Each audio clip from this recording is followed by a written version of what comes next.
Salutare tuturor! Astăzi discutăm despre cum încearcă Putin să se prezinte imaculat în fața rușilor, dând vina pe guvernatorii regiunilor și pe conducerea armatei, și despre ce sfaturi dă Casa Albă Kremlinului, susținând dreptul Ucrainei la ofensivă pe teritoriul Rusiei. Potrivit Institutului pentru Studiul Războiului, Putin transferă responsabilitatea pentru evenimentele din regiunea Kursk asupra altora. Cum altfel? Vladimir Putin încearcă să se arate competent în ceea ce privește situația din regiunea Kursk și să transfere responsabilitățile pentru invazia forțelor armate ucrainene asupra altor oficiali guvernamentali și militari ruși. Putin continuă să se prezinte ca un manager eficient și informat al situației de-a lungul frontierei ucrainene-ruse și transferă responsabilitatea problemelor actuale ca răspuns la incursiunea ucraineană în zonă asupra altor militari și oficiali ruși. Pe data de 12 august, Putin a avut o întâlnire cu armata rusă, forțele de securitate, reprezentanți ai autorităților federale rusești și regionale cu privire la situația din regiunile Belgorod, Briansk și Kursk, în cadrul căreia a atribuit sarcini structurilor militare și de putere rusești din regiunea Kursk și și-a dat evaluarea situației politice asociată cu invazia Rusiei de către Ucraina.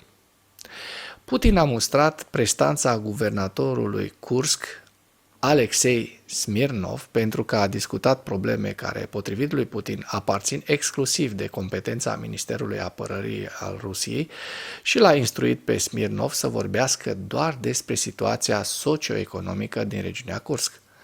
Putin a răspuns de asemenea la declarația prin vicepremierului Denis Maturov că toate celelalte probleme sunt sub control, menționând că Manturov nu a atins câteva chestiuni sociale cheie. Guvernatorul regiunii Belgorod, Vyacheslav Gladkov, a făcut apel la Putin cu o solicitare directă de a implementa anumite politici sociale pentru a ajuta populația civilă din regiunea Belgorod, dar Gladkov și guvernatorul regiunii Briansk, Alexander Bogomaz, au evitat furia lui Putin necomentând asupra armatei. Putin a afirmat că sarcina principală a Ministerului Apărării rusesc este de a împinge forțele ucrainene de pe teritoriul rusesc. Ziua 902 a războiului din Ucraina.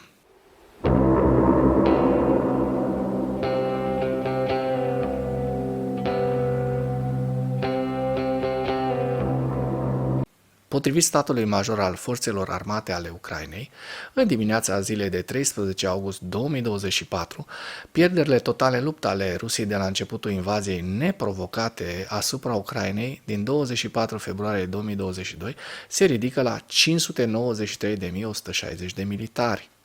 În ultimele 24 de ore, Rusia a înregistrat pierderi grele pe frontul din Ucraina, între care 1160 de militari, 5 tancuri, 17 vehicule blindate de luptă, un sistem de apărare antiaeriană și încă 36 de sisteme de artilerie. Casa Albă l-a sfătuit pe Putin să pună capăt războiului din Ucraina dacă este îngrijorat de regiunea Kursk. Coordonatorul de comunicații strategice al Consiliului de Securitate Națională de la Casa Albă, John Kirby, a spus că Vladimir Putin ar putea opri războiul împotriva Ucrainei dacă este atât de îngrijorat de situația din regiunea Kursk.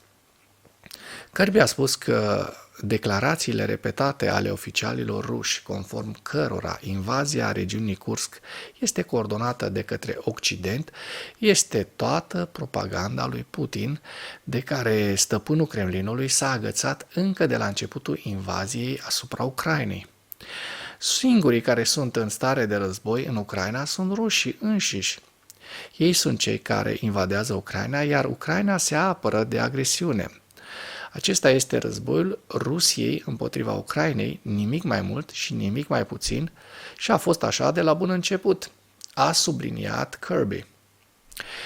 Acesta este războiul lui Putin împotriva Ucrainei și dacă nu-i place ceva, dacă ceva nu-l mulțumește, există o soluție foarte simplă: ieși afară naibii din Ucraina și oprește războiul.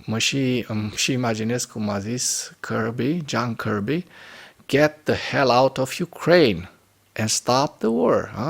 Pentagonul a declarat anterior că avansarea Ucrainei în regiunea Kursk este în concordanță cu politica Statelor Unite ale Americii și că nu sunt preocupați de o posibilă escaladare a tensiunilor din partea Rusiei. Așadar, mesajul Statelor Unite este unul de forță care îndreptățește, justifică, sprijină, susține dreptul Ucrainei în acțiunile ofensive de la Kursk. Dacă până în acest moment ai găsit informații utile în material, contribuie cu un like și cu o distribuire a acestui videoclip pentru a ajunge la cât mai multă lume. În ceea ce urmează vă prezint un slide cu evoluția de ieri a celor mai importante fronturi din Ucraina și cu principalele știri din presa ucraineană. Hărțile sunt creația Institutului pentru Studiul Războiului. Pentru mai multe informații, accesați link-urile din comentarii.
Mulțumesc pentru vizionare. Dacă vrei să susții acest canal, abonează-te la Animatura. Apreciez mult asta.